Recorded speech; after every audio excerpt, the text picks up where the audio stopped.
भगवान तपस्या करने चले गए। यहाँ भगवती सती तो देह त्याग के जा चुकी थी, लेकिन जो जगदम्बा है वो आज से नहीं, जन्मांतरों से शिव की पत्नी है।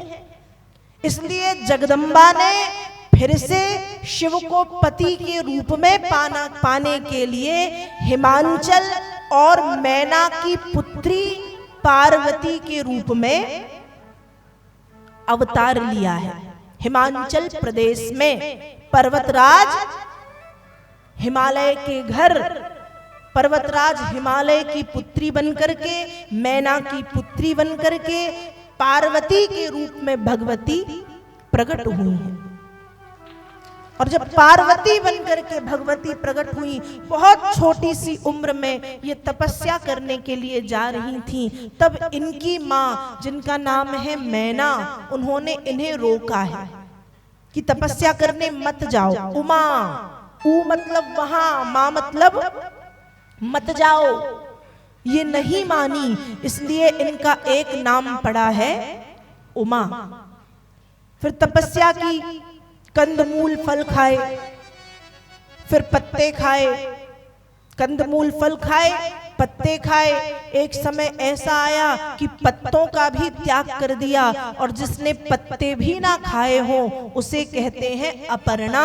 इनका एक नाम रखा गया अपर्णा। क्या रखा गया? अपर्णा। उमा और अपर्णा। तपस्या की, कठोर तप किया, नारद जी के कहने पे तप किया था।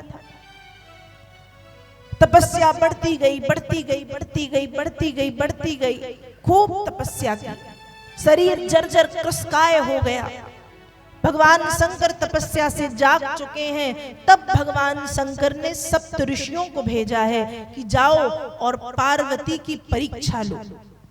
जब भगवान शंकर ने परीक्षा लेने के लिए भेजा कि पार्वती की परीक्षा लो, सप्त ऋषि आए हैं और सप्त ऋषि कहते हैं कि अरे देवी, तुम किसे पाने के लिए तपस्या कर रही हो? अड़वंग वेशधारी है जो, जिसके कुल का, जिसके वंश का अता पता नहीं है, जिसके माता पिता का पता नहीं है, जिसका रूप रंग नहीं है, ऐसे शंकर को तुम पाना चाहती हो, ऐसे शिव को पाना चाहती हो? अरे देवी, जानती हो उनके पास तो रहने के लिए घर भी नहीं है, स्मशान में रहते हैं। तो पार्वती मैया ने कहा, किसने कहा कि घर नहीं है? एक गांव में कम से कम 2 स्मशान होते हैं। छोटा गांव है तो 2 मरघट होते हैं। आपके गांव में कितने मरघट हैं? एक है। छोटा गांव है, थोड़ी बड़ा गांव होता तो 2, और बड़ा तो 4, शहर है तो 10-12। तो पूरे संसार में पता नहीं कितने मरघट हैं। यदि वे स्मशानवासी हैं तो फिर मेरा एक घर नहीं, मेरे लाखों और करोड़ों घर है। एक घर गंदा हुआ, साफ सफाई करने की जरूरत नहीं है, मैं दूसरे में रहने लगूंगी। वो गंदा हुआ, तीसरे में चली जाऊंगी। वो गंदा हुआ, चौथे में चली जाऊंगी। सप्तऋषियों ने कहा, देवी जानती हो वो वस्त्र नहीं पहनते, दिगंबर घूमते हैं, निर्वस्त्र घूमते हैं। पार्वती मैया कहती, और अच्छी बात, ऐसा ससुराल किसे मिलेगा जहां कपड़े वपड़े भी ना धोने पड़े? ये तो बड़ी समस्या है, कपड़ा धोना, कपड़े भी नहीं धोने। सप्तऋषि कहते हैं, अरे देवी, बर्तन तक नहीं है, किस पे खाओगी भोजन? पार्वती मैया ने कहा, अच्छा बर्तन नहीं है, ये तो और अच्छी बात, बर्तन मांजने भी नहीं पड़ेंगे, ऐसा ससुराल किसे मिलेगा? कहा, अरे देवी, बर्तन की तो छोड़ो, अन्न धान्य भी नहीं है, खाओगी क्या? भीख मांगते हैं। पार्वती कहती, इससे अच्छा तो कुछ हो ही नहीं सकता। माताओं की सबसे बड़ी समस्या है 4 समय का भोजन। सुबह नाश्ता, फिर खाना, फिर दोपहर का भोजन, फिर थोड़ा सा कुछ शाम का नाश्ता, फिर रात का भोजन। तो 4 बार के भोजन बनाने से मैं बच गई। न बर्तन धोने, न भोजन बनाना, न कपड़े धोने, न घर की साफ सफाई। ऐसा ससुराल किसे मिलेगा? मैं तो धन्य हो गई, मैं तो धन्य हो गई। पार्वती सप्त ऋषियों से कहती।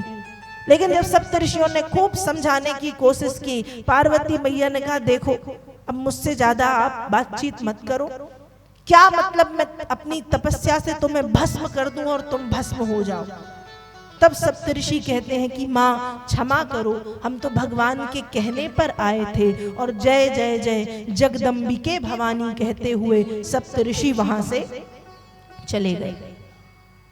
माँ फिर से तपस्या करने बैठ गई और इस बार भगवान शंकर बड़ी कठोरता में देख रहे हैं कि देखते हैं क्या होता है, क्योंकि पिछले जन्म में सती के साथ जो हुआ भगवान शंकर बिल्कुल नहीं चाहते कि इस बार भी कुछ वैसा ही हो। इसलिए भगवान चाह रहे हैं कि सती तपस्या करे और सती की जो शक्तियां हैं वो जागृत हो, क्योंकि पिछले जन्म में सती के रूप में जब भगवती हैं तो उन्हें अपनी शक्तियों का ज्ञान नहीं था कि मैं आदि शक्ति हूं। इसलिए भगवान खुद चाह रहे हैं कि ये तपस्या करें और इन्हें अपने आदि शक्ति वाले रूप का ज्ञान हो जाए।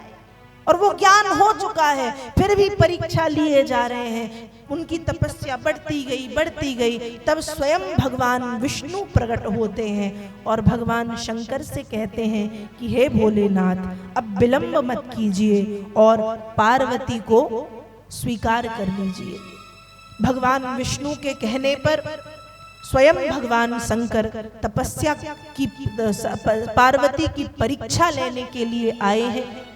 और जब परीक्षा ली है तो परीक्षा लेने के लिए खुद आए थे, लेकिन उस तपस्या को देख करके एक बार फिर भगवान शंकर पार्वती के हाथों बिना दाम बिक गए और बोल पड़े, अद्य प्रवृत्त बनतांगी तवास्मि दासः। हे देवी, आप मेरी पत्नी बन करके मुझ पर कृपा करें, आप मेरी पत्नी बन करके मुझ पर अनुग्रह करें।